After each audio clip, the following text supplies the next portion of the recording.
Había una pregunta que nunca me atrevía a hacerme. No la de Atenea, no la de Poseidón, no la del templo, ni la de la maldición, ni la de los hombres que vinieron a buscar mi cabeza con espejos y espadas y la certeza de que yo era el monstruo. Esa pregunta ya la conocía. Tenía bordes, tenía nombre, podía sostenerla sin que me destruyera. La forma en que uno aprende a sostener el peso de algo que ya no puede cambiar. La otra no. La otra no tenía bordes. La otra vivía en el lugar donde debería haber habido una mano, un abrazo, una voz que dijera: aquí estoy, hija, no te van a tocar. La otra era esta. ¿Dónde estabas tú, madre? La noche que me destruyeron. Tardé siglos en ir a buscar la respuesta, porque una parte de mí sabía, desde siempre, que encontrarla iba a costarme más que la maldición misma. Que hay verdades que no te liberan, que solo te cambian de jaula, y que a veces la pregunta duele menos que lo que se encuentra al final de ella. Y tenía razón. Lo que descubrí en las ruinas de ese templo no fue solo la verdad sobre Ceto, fue la verdad sobre mí, sobre lo que había cargado todos estos siglos creyendo que era el peso de los dioses, cuando en realidad era el peso de una madre que estuvo ahí y eligió no entrar. Las ruinas del templo de Atenea olían a sal y a abandono. No era el templo donde me habían destruido. Ese estaba en otra orilla, en otro tiempo, y yo había aprendido hace mucho a no volver a los lugares que todavía tienen mis gritos dentro de las paredes. Este era otro, un templo menor, olvidado en un acantilado sobre el mar, que los hombres habían dejado caer cuando los dioses empezaron a volverse silencio. Las columnas seguían en pie, pero apenas. El techo había cedido hace tanto tiempo que los árboles habían crecido dentro, raíces entre las piedras sagradas, ramas asomando por donde antes había mosaicos. La naturaleza no respeta lo que los dioses abandonan. Vine porque alguien que vivía entre esas piedras sabía cosas que yo no sabía. No fue fácil encontrarla.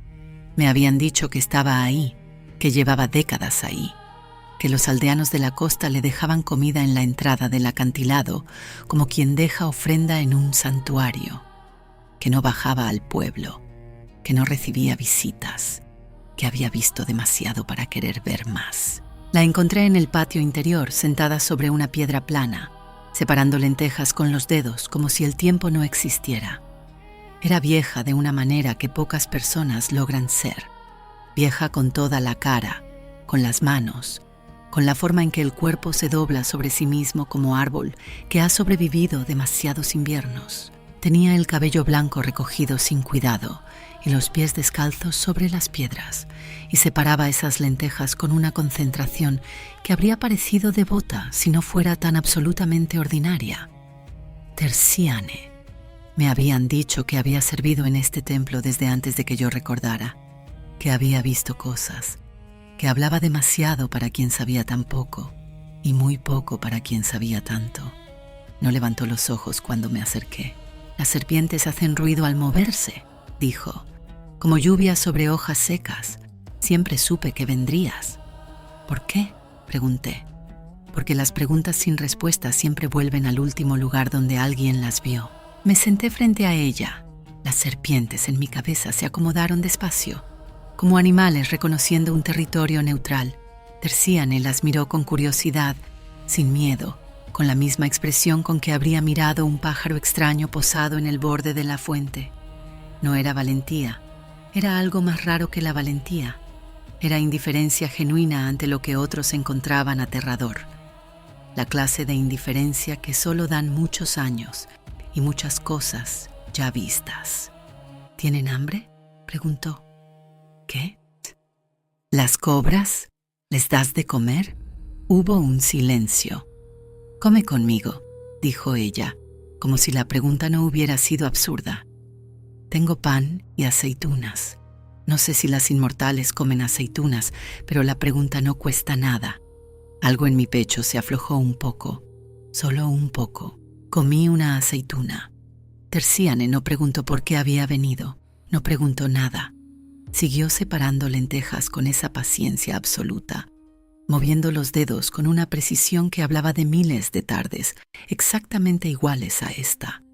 El mismo patio, las mismas piedras, las mismas manos trabajando mientras el sol bajaba. Y yo miraba sus manos y pensaba que esas manos habían tocado estas piedras durante décadas. Habían sostenido cosas y personas que ya no existían. Habían seguido aquí cuando todo lo demás se fue. Entonces lo vi, colgando de su cuello, sobre la tela desgastada del vestido. Un fragmento de cerámica, pequeño, del tamaño de una palma, pintado con una figura que yo conocía mejor que mi propio nombre. Una serpiente de mar enroscada sobre sí misma, con las escamas marcadas en azul oscuro, mordiéndose la cola. El símbolo de las aguas primordiales, el símbolo de mi familia. Me quedé quieta. Las serpientes en mi cabeza tampoco se movieron, pero algo dentro de mí, algo muy antiguo, algo que había aprendido a no escuchar porque escucharlo dolía, se despertó con una sacudida que no fue dolor, fue reconocimiento. Ese colgante, dije, con una voz que logré mantener quieta. ¿Este? Terciane lo tocó con los dedos sin soltar las lentejas. Me lo dio una mujer, hace muchos años, tantos que ya no recuerdo bien su cara. Solo recuerdo que venía del mar y que tenía los ojos del color del agua profunda y que me lo puso en la mano sin decir nada, como si deshacerse de él fuera urgente, como si cargarlo más tiempo fuera algo que ya no podía hacer. Esperé.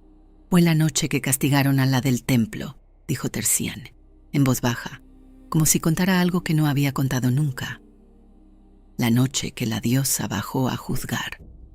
Yo estaba aquí, en este acantilado, y vi las luces desde lejos, un resplandor blanco que no era fuego ni antorcha, algo más frío, más limpio, como el tipo de luz que no calienta sino que corta, y había una mujer en la orilla, abajo, parada en las rocas, mirando hacia el templo, quieta, como si esperara algo, o como si no pudiera irse aunque quisiera. Hizo una pausa. Nunca entró, dijo. La vi ahí toda la noche, y al amanecer se fue mar adentro y desapareció. Me dejó esto antes de irse. No me dijo nada, solo puso esto en mi mano y se fue caminando al agua, sin mirar atrás. El aire entre nosotras cambió de temperatura. Yo lo sabía. Sabía exactamente por qué esa mujer había estado en las rocas. Sabía exactamente por qué no había entrado. Y sabía, con una certeza que se instaló en mis huesos como metal frío, quién era la mujer con los ojos del color del agua profunda. Lo supe antes de poder pensar en saberlo. Lo supe en el cuerpo. Las serpientes en mi cabeza se inmovilizaron todas al mismo tiempo. CTA 1. Si alguna vez esperaste que alguien llegara y no llegó, quédate. Esta historia es para ti. Suscríbete a las memorias de Medusa y activa la campana. Lo que viene después no te lo va a contar nadie más. Mi madre había estado en las rocas la noche que Atenea bajó al templo, la noche que los dioses me convirtieron en lo que soy, la noche que yo grité dentro de esas paredes y nadie vino. Mi madre estaba a menos de media hora a pie, parada en las piedras mojadas del acantilado, mirando las luces. Y no entró. Terciane no sabía lo que me había dicho. Siguió separando lentejas con los dedos, con esa placidez de quien ha vivido tanto que ya nada le parece urgente. Y yo me quedé sentada frente a ella, sosteniendo esa información como se sostiene algo que quema, sin poder soltarlo y sin poder aguantarlo. ¿Estás bien?, preguntó la vieja mirándome de reojo. Sí, dije. Era mentira, pero era el tipo de mentira que uno dice no para engañar, sino para ganar tiempo, para que el cuerpo procese lo que la mente todavía no puede nombrar, para que los pulmones sigan funcionando mientras algo dentro de uno decide si va a romperse o a sostenerse. Decidí sostenerme. Le pedí que me contara más sobre esa noche, todo lo que recordara. Terciane lo hizo con la generosidad desorganizada de los viejos, saltando de un detalle al otro, volviendo atrás, corrigiéndose, perdiendo el hilo y encontrándolo en lugares inesperados, con esa honestidad particular de quien ya no tiene nada que proteger y por eso puede decir las cosas exactamente como las recuerda. Me contó sobre el color del cielo esa noche, como el horizonte se había puesto de un gris verdoso extraño, como el color del mar antes de una tormenta que no llegó, sobre el olor a azufre que bajó desde el templo cuando la diosa descendió. Un olor que Tersiane había intentado olvidar durante décadas y que todavía le venía en sueños. Sobre cómo los peces del mar se alejaron de la orilla durante 3 días después, como si el agua misma rechazara lo que había pasado en tierra. Y me contó sobre la mujer, que era alta, que tenía el cabello oscuro y mojado, aunque no había llovido. Mojado del tipo de humedad que viene de adentro, del tipo que no es agua, sino profundidad, que su piel tenía algo de escama, no de manera visible, sino en la forma en que capturaba la luz, como si la superficie no fuera del todo sólida, que no lloró, que no gritó cuando los sonidos vinieron del templo, que no se movió en toda la noche, que solo miraba. Parecía estar esperando algo, dijo Tersiane, o esperando a alguien, pero nadie salió del templo esa noche. Solo salió lo que salió.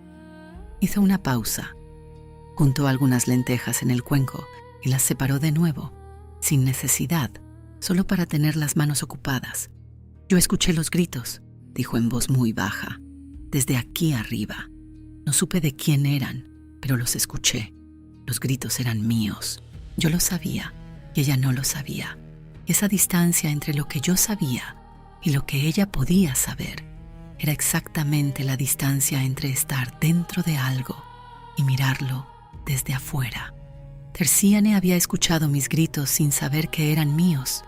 Mi madre había visto las luces sin entrar y yo había estado adentro sin saber que había 2 personas afuera, una que no supo, otra que eligió no saber. Y la mujer, dije. ¿Cómo estaba cuando escuchó los gritos?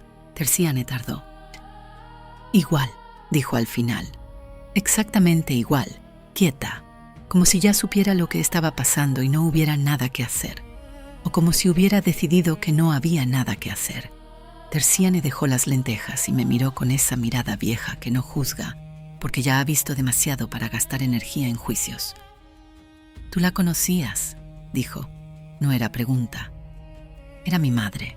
El silencio duró varios segundos, los grillos en las piedras, el sonido del mar abajo, el viento moviéndose entre las columnas caídas, con ese susurro que tienen los lugares abandonados, como si las piedras recordaran voces y las dejaran salir despacio.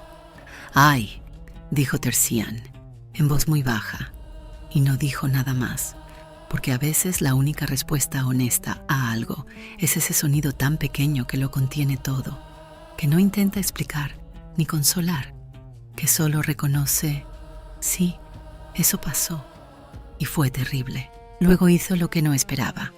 Se levantó.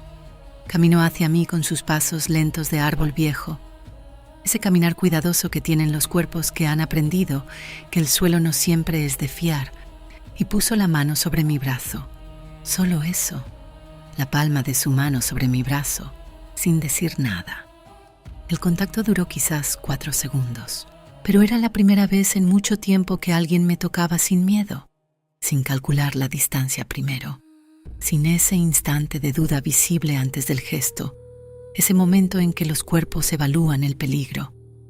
Tersiane puso la mano sin pensarlo, con la sencillez de quien no ha aprendido a tenerle miedo a esto. Las serpientes en mi cabeza se quedaron quietas, no por amenaza, por algo que se sentía como gratitud, o como el reconocimiento de algo que había faltado durante mucho tiempo, sin que yo hubiera sabido del todo que faltaba. «Come otra aceituna», dijo Tersiane, volviendo a su piedra. Comí otra aceituna, y entonces le hice la pregunta que había llevado hasta ahí, sin saber del todo que la llevaba. «¿Crees que ella quería que yo sobreviviera?» Tersiane tardó en responder. Lo pensó de verdad, con ese respeto que la gente vieja le tiene a las preguntas que no tienen respuesta fácil. «Creo», dijo al final, «que hay personas que te aman y no saben cómo salvarte. Y hay personas que saben cómo salvarte y eligen no hacerlo. Y hay personas que son las dos cosas al mismo tiempo. Y esas son las más difíciles de entender. Porque con las primeras puedes estar en paz. Con las segundas puedes estar en rabia. Pero con las terceras no sabes dónde poner nada. ¿Cuál era ella? Eso, dijo Terziane. Tendrás que preguntárselo tú. Lo sabía. Lo había sabido desde el momento en que vi el fragmento de cerámica colgando de su cuello. Desde antes incluso. Desde algún lugar muy adentro, donde las certezas viven sin que les demos permiso. Que iba a tener que bajar. Que esta conversación era el camino, no el destino. Al mar, a las profundidades, al dominio de Zeto. Terziane me dio el fragmento antes de que me fuera. Me lo puso en la mano con los mismos dedos con que había separado lentejas toda la tarde, con la misma sencillez con que había puesto la palma sobre mi brazo. No sé para qué te sirve, dijo, pero siento que siempre fue tuyo. Cerré los dedos sobre él. La cerámica estaba fría, del frío del mar, del frío particular de las cosas que han viajado de manos en manos, sin que nadie supiera del todo qué estaba sosteniendo. Empecé a caminar hacia el borde del acantilado. Medusa, llamó Terziane desde atrás. Me detuve. Si ella no sabe decirte lo que necesitas escuchar, tú ya sabes la respuesta. Llevas siglos sabiéndola. Solo fuiste a buscar permiso para creerla. No respondí, pero las palabras se me instalaron en algún lugar del pecho con una precisión que dolió. La precisión de lo que es exactamente verdad y exactamente lo que uno no quería escuchar al mismo tiempo. Bajé hacia el mar. El agua estaba quieta, demasiado quieta para la hora y para el viento que corría fuerte en el acantilado, como si alguien desde abajo estuviera conteniendo la respiración, como si el mar supiera que estaba por bajar y hubiera decidido ponerse formal. Me metí despacio. El frío fue inmediato. No el frío del agua de superficie, sino ese otro frío que viene de abajo, de las capas que no reciben calor, de lo que existe sin que la luz llegue, y el mar me dejó bajar. Las profundidades de Zeto no se parecen a ningún otro lugar que haya conocido. No es oscuridad, es una oscuridad con textura, como terciopelo húmedo, como el interior de algo vivo que respira despacio. La luz viene de abajo, de las grietas en el fondo, de los organismos que llevan tanto tiempo sin ver el sol, que aprendieron a fabricar el suyo. Una luz azul verdosa, pulsante, que no ilumina sino que sugiere. Y hay un sonido, no de agua, algo más bajo, más antiguo, el tipo de sonido que uno siente en el pecho antes de escucharlo con los oídos, la respiración de algo que existía antes de que los dioses tuvieran nombre. Bajé durante lo que pareció una hora, quizás más. No tuve miedo, o sí tuve ese miedo frío y quieto que no acelera el corazón, sino que lo aplana. Pero era el tipo de miedo que uno aprende a caminar junto a él, cuando la respuesta que busca está del otro lado y no hay camino que lo evite. El dominio de Zeto se abrió de repente, como una caverna que nadie hubiera tallado pero que llevaba ahí desde siempre. Columnas de piedra negra cubiertas de corales blancos que crecían en espirales perfectas, como si siguieran un orden que no era humano. El suelo de arena tan fina que se movía sola, sin corriente visible, y criaturas, formas que el agua había inventado en siglos de oscuridad, que se movían con la elegancia de lo que nunca ha necesitado aprender a moverse porque nació moviéndose. Y en el centro, sobre algo que parecía un trono pero también podría haber sido solo una roca enorme desgastada por el peso de existir, estaba ella. No la había visto en siglos. Zeto era vieja de una manera que los dioses primordiales son viejos, no en apariencia, sino en presencia. El tipo de vejez que no se mide en años, sino en lo que uno ha sostenido. Su cuerpo era humano desde los hombros hacia arriba y después dejaba de serlo, fundiéndose con el agua de una manera que hacía imposible saber dónde terminaba ella y empezaba el mar. Su cabello flotaba, aunque no había corriente, negro y lento, como tinta disuelta, Sus ojos eran exactamente del color que Terciane había descrito, el color del agua muy profunda, donde el azul se convierte en algo que ya no tiene nombre. Me miró, no con sorpresa. No había sorpresa en sus ojos, solo algo que podría haber sido alivio, o miedo muy bien controlado por alguien que lleva eternidades controlando lo que siente. Sabía que iba a venir. Llevaba siglos esperando que viniera. «Hija», dijo. La palabra me golpeó de una manera que no esperaba, porque era la primera vez en siglos que la escuchaba de su boca, y sonó exactamente igual que siempre, con el mismo peso, la misma cadencia, el mismo lugar en la garganta donde vivía esa palabra cuando me la decía, como si los siglos no hubieran pasado. «¿Por qué no entraste?», dije, sin rodeos, sin introducción. Seto no respondió de inmediato. Sus manos, esas manos que a veces eran manos y a veces eran algo más, algo que se parecía al movimiento del agua cuando cambia de dirección, se movieron sobre los brazos del trono de roca. Era el gesto de alguien buscando dónde poner el peso de lo que está a punto de decir, el mismo gesto que hacía cuando yo era pequeña y le preguntaba cosas que no tenían respuesta fácil. Siempre había buscado dónde poner el peso antes de hablar. «Era tarde», dijo al final. «Mentira, Medusa. Estabas ahí desde el principio. Terciane te vio toda la noche.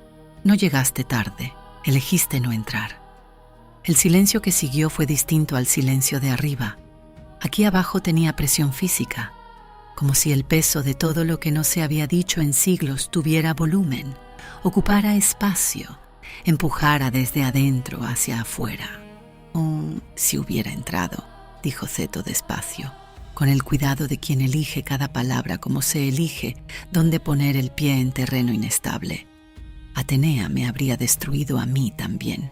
Yo soy las profundidades, ella es el cielo. Las profundidades y el cielo no se tocan sin que algo se rompa. Si me hubiera interpuesto, lo sé. Pero no te estoy preguntando si podías ganarle. Te estoy preguntando si preferiste no intentarlo». Seto me miró durante un tiempo que no supe medir, y entonces hizo algo que fue peor que cualquier confesión, peor que cualquier negación. Se quedó en silencio. No el silencio de quien no sabe qué decir, el silencio de quien sabe exactamente qué decir y elige no decirlo porque decirlo costaría algo que no está dispuesta a pagar. Algo dentro de mí se rompió, no de golpe, no con el estruendo que había esperado durante siglos, de la manera en que se rompen las cosas que llevan mucho tiempo fracturadas, con un sonido muy pequeño, casi inaudible, el sonido de la última fibra cediendo. Antes del sonido, tensión. Después del sonido, peso muerto. «¿Me amabas?», pregunté, y odié que mi voz sonara así, quieta, demasiado quieta para lo que sentía. «Siempre», dijo Seto, «pero no lo suficiente para entrar. El amor», dijo ella, y su voz tenía algo que casi era dolor, casi era disculpa, casi era suficiente, pero se quedaba a un palmo de suficiente, exactamente igual que su mano se quedaría a un palmo de mi cara. No siempre alcanza para hacer lo que debería. Eso lo decides tú, no el amor. Las serpientes en mi cabeza se movieron todas al mismo tiempo, con una agitación que no pude controlar, y no intenté controlar porque ya no me importaba. Nunca me había pasado. Yo siempre fui quien las dominaba. En ese momento ellas me dominaron a mí. Su movimiento era mi rabia, su agitación era mi dolor, su impulso hacia adelante era lo que yo quería gritar y no podía porque si empezaba no iba a poder parar. Me alejé 2 pasos, solo para no acercarme. «Hay algo más», dijo Seto. No quería escucharlo. Lo escuché. El pacto que hice con las profundidades antes de que nacieras. Hizo una pausa que tenía el peso de algo guardado durante siglos. No fue para mantener mi poder. No fue codicia. Fue para traerte al mundo. Tú no podías haber nacido sin un precio. Las criaturas de las profundidades y los dioses del cielo no se mezclan sin consecuencia. El orden antiguo no lo permite. Para que existieras, Alguien tenía que pagar algo que no tiene nombre en ningún idioma. Yo lo pagué. Y el precio era que no podría protegerte cuando los dioses del cielo decidieran reclamarte. Me quedé quieta. Sabías que iba a pasar, dije, muy despacio, cada palabra separada. Sabía que podía pasar, que si te exponías al mundo de arriba, tarde o temprano, algo del cielo iba a reclamar lo que sentía que le pertenecía, que tu existencia era una transgresión del orden y los órdenes se cobran. Y me dejaste subir de todas formas. Eras libre, dijo Seto, y en su voz había algo que podría haber sido convicción, y podría haber sido la forma en que uno convierte en convicción lo que empezó siendo cobardía. No podía tenerte encerrada en el fondo del mar para siempre. Eso no hubiera sido amor. Eso hubiera sido otra jaula. Te habría salvado de Atenea para perderte de todas formas. Entonces me diste libertad para ser destruida, dije, y cuando llegó el momento de pagar el costo, me dejaste pagarlo sola. Seto no respondió, y ahí estaba, el momento que no tiene vuelta atrás. La puerta que se cierra para siempre no hace ruido, no avisa, solo sucede. Y después, uno mira atrás y sabe exactamente en qué segundo ocurrió, que me amaba y no me alcanzó, que estuvo ahí y no entró, que el amor y la presencia son cosas distintas, y ella me había dado uno sin poder darme la otra, o sin querer pagar el precio de darme la otra. Todavía no sabía cuál de las dos cosas era verdad, quizás las dos. Quizás esa era exactamente la trampa, que nunca iba a poder saber con certeza si mi madre había sido incapaz o cobarde, y que el amor no me decía nada sobre cuál de las dos era. Saqué el fragmento de cerámica, lo miré, la serpiente de mar mordiéndose la cola, el símbolo de nuestra familia, de lo que éramos antes de que el pacto la atara a las profundidades y me liberara a mí al mundo. Seto extendió la mano hacia él, y entonces extendió la mano hacia mí. Sus dedos, esos dedos que existían en el espacio entre lo sólido y lo líquido, se detuvieron a un palmo de mi mejilla. No me tocó. Los dedos quedaron ahí, suspendidos en el agua oscura, a la distancia exacta de un gesto que no se completó, como si hubiera llegado hasta el límite de lo que podía hacer y se hubiera detenido exactamente ahí, en el borde. Siempre en el borde, y en ese espacio entre su mano y mi cara, cabían todos los siglos que no habían existido. Toda la noche en las rocas mirando sin entrar. Todo el amor que ella decía haber sentido y que yo no había podido recibir porque no llegaba en una forma que los cuerpos supieran cómo recibir. Yo no me moví hacia ella. Ella no cerró la distancia.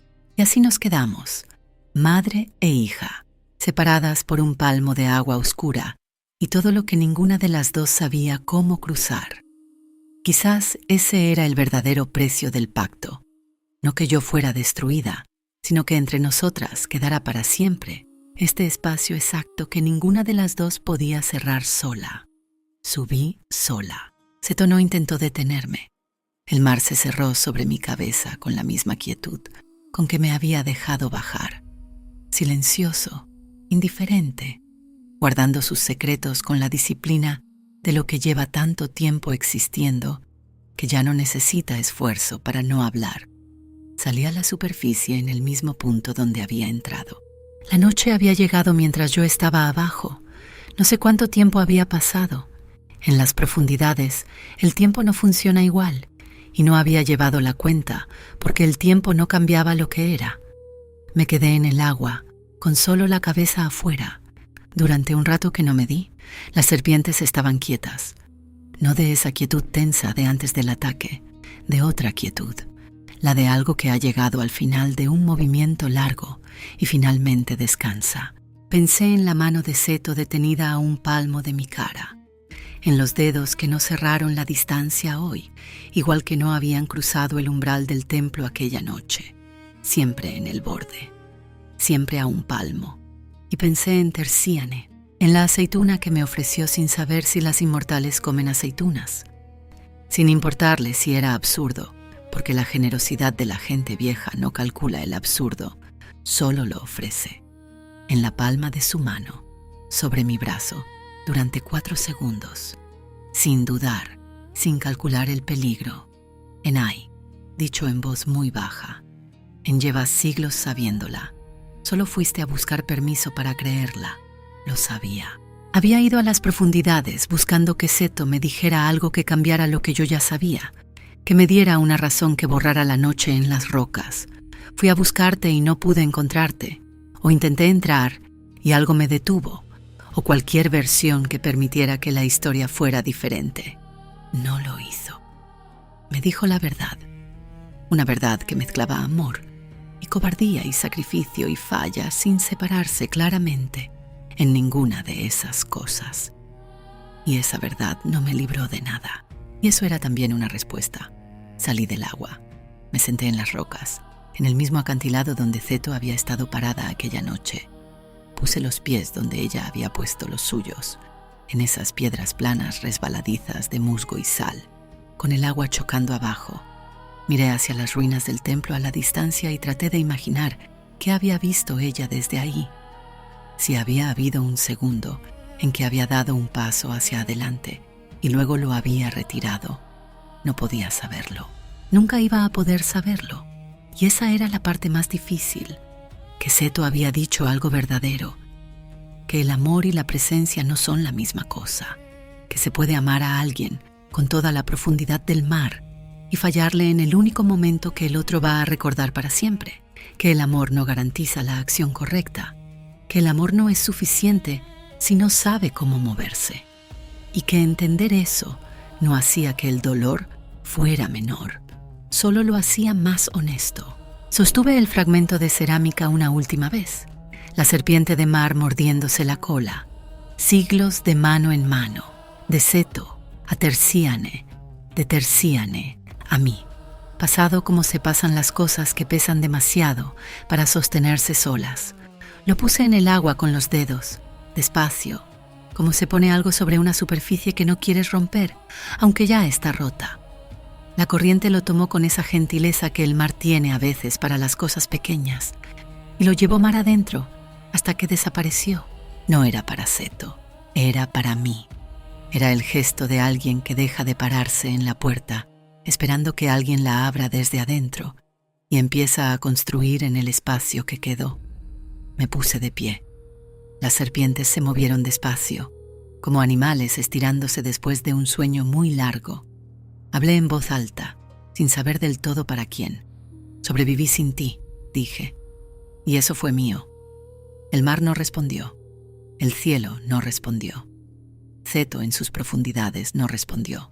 Pero yo lo había dicho en voz alta, para que existiera en el aire además de en mi cabeza, para que el mundo de afuera lo contuviera también. Y eso fue suficiente. Volví hacia las ruinas. Tercíane dormía sobre su piedra plana, con esa capacidad de los viejos para dormir en cualquier lugar, como si el cuerpo supiera que el descanso no espera. Le dejé en la mano, en esa mano que había separado lentejas y puesto sobre mi brazo, una rama de olivo que encontré entre las piedras. No tenía más que eso, pero el olivo significa lo que significa desde antes de que los hombres le dieran nombre. Ella no se despertó. Seguí caminando entre las columnas caídas, entre las raíces que habían crecido, donde antes había mosaicos, entre todo lo que el tiempo había convertido en ruina, sin perder completamente su forma.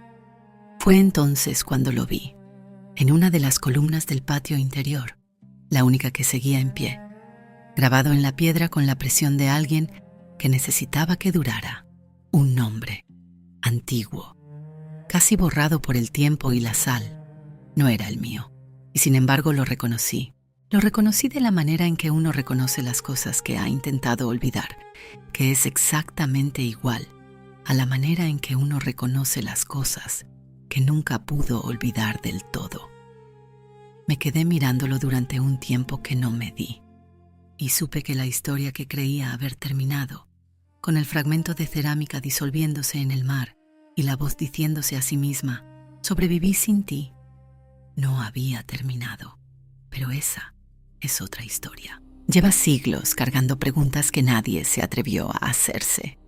Yo estuve ahí. Vi lo que los dioses no quieren que sepas. suscríbete a las Memorias de Medusa. La próxima historia empieza donde esta termina.